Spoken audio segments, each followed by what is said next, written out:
Chers collègues, il ne vous échappera pas que nous traversons une crise sociale inédite avec plus de 300 000 personnes qui sont sans abri et des millions de personnes qui dépendent de l'aide alimentaire.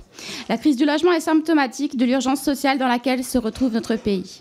En effet, selon les chiffres de l'Union sociale pour l'habitat, 2,7 millions de ménages étaient au premier semestre 2024 dans l'attente d'un logement social. Mais la droite, fidèle à sa tradition politique, préfère stigmatiser les pauvres plutôt que de régler les problèmes sociaux. Cette proposition de loi visant, je cite, à prioriser les travailleurs dans l'attribution de logements sociaux en est la parfaite illustration.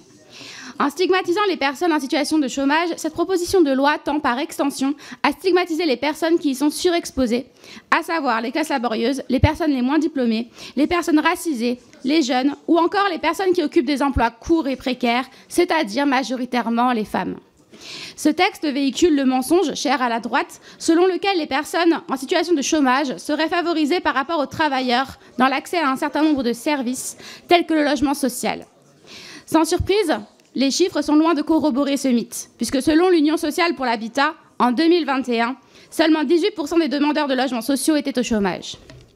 Cessez de croire que les chômeurs le sont par choix, par paresse, par profit. Le chômage est une souffrance qui détruit des gens, des familles, des projets de vie. Et on n'appuie pas sur la tête de quelqu'un qui se noie pour lui apprendre à nager. Le véritable problème que vous occultez, c'est la pénurie de logements sociaux. Cette pénurie s'explique notamment par le fait que 64% des communes soumises à la loi SRU, qui leur impose d'avoir 20 ou 25% de logements sociaux sur leur territoire, refusent d'atteindre cet objectif et sont aidées en ce sens par des politiques de plus en plus permissives. En outre, sous Macron, la construction de logements sociaux est tombée à son niveau le plus bas depuis des années.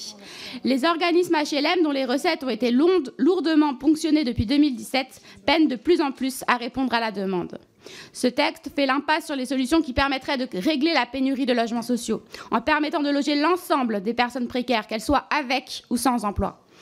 Parmi ces solutions, il y a la mise en place d'un plan ambitieux de construction de logements réellement sociaux, la réquisition de logements vacants, l'augmentation à 30% du quota minimum de logements sociaux pour les communes soumises à une forte tension locative, ou encore la mise en place de sanctions plus sévères à l'encontre des maires récalcitrants. Enfin, contrairement à ce que ce texte laisse sous-entendre, il est possible de valoriser les travailleurs précaires sans pénaliser les personnes privées d'emploi.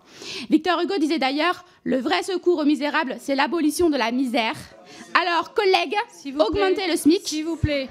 Indexez ensuite les salaires sur l'inflation et luttez contre la vie chère en bloquant les prix de l'énergie et ceux des produits de première nécessité. Ainsi, collègues, vous cesserez d'être de vils charognards qui prospèrent sur la misère des plus précaires. Merci.